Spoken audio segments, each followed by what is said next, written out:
A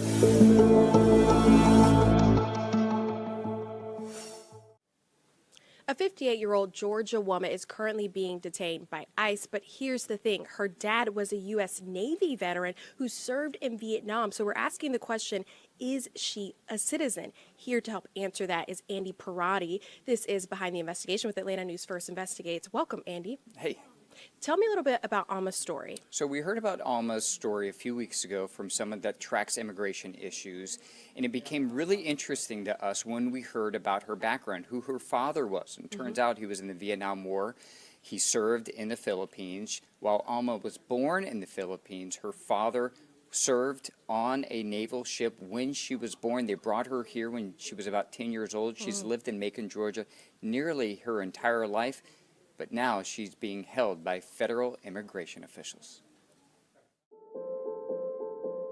Like you can see, there's a Pikachu, some Kingdom Hearts. John and Chris Bowman show off dozens of action figures and superheroes. It's like she loves Deadpool, as you can see, there's a lot of Deadpool stuff. Collected by their mother. Characters that are usually somehow abandoned by society for some reason. In a room that brings them joy and heartache.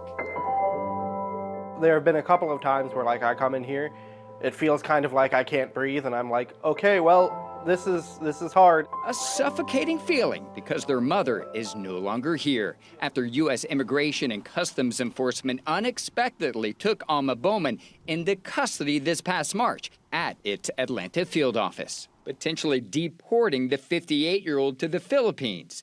Family and friends rallied outside. Keep fighting so you are released! This is the last picture of their mother taken before it happened. What was that like? Heartbreaking? She didn't get to say bye or anything to us.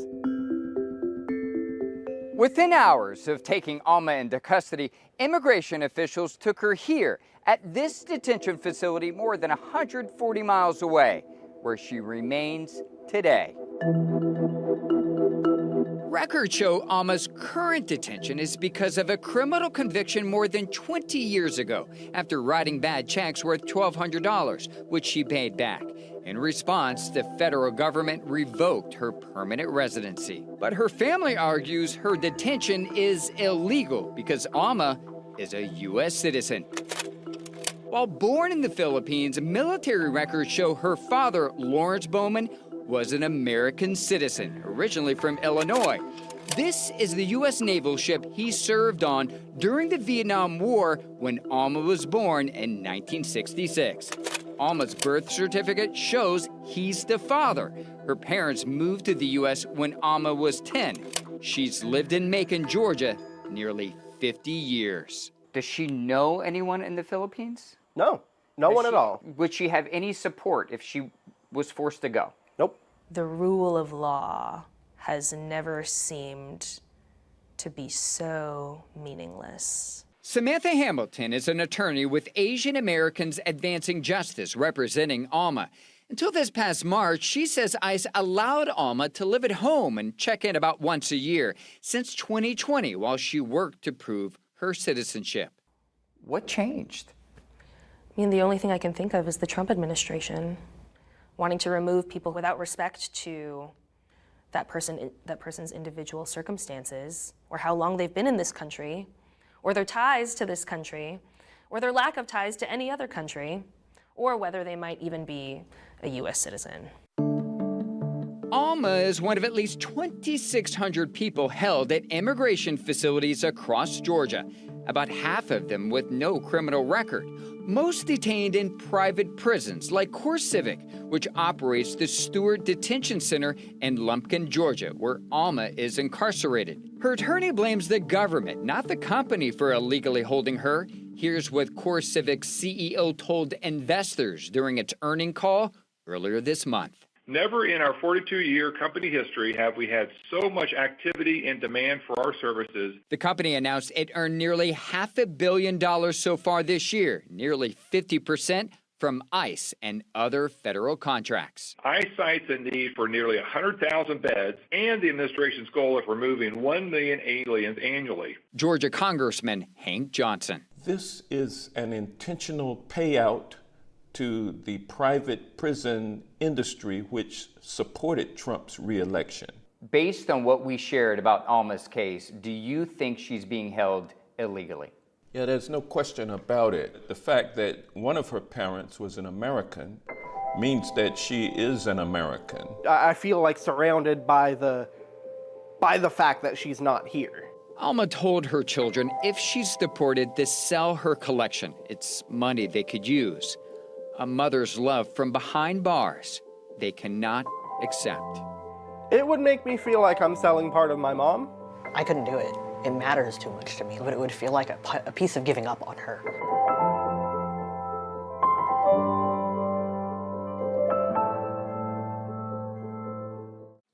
Incredible reporting, Andy. What is ICE saying about all of this? So I reached out to ICE, and a few days afterwards, I got a phone call from someone who said that they were an ICE spokesperson.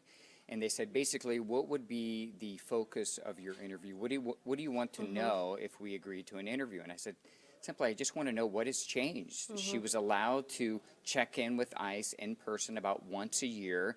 You obviously thought, or at least the previous administration thought, she was not a threat to the community and that she wasn't a flight risk. So what changed? And he sort of hemmed and hawed, and he said, well, we have a new administration, and she's not the only one in this situation, and we're just following new directives. I wonder what happens next. I'm sure her attorneys have been trying to help her, but any indication that they might get some answers sometime soon? No. They're going to likely have to go through filing a lawsuit in federal court. There's numerous different avenues that they're going to take. They really want to also establish her permanent residency or her U.S. citizenship, that they believe that they have records showing it. And they're also saying that ICE is violating one of their own policies, saying that if ICE believes that someone in their custody has substantial information showing that they could be a U.S. citizen, you should not be holding them. So they're also going to use that avenue.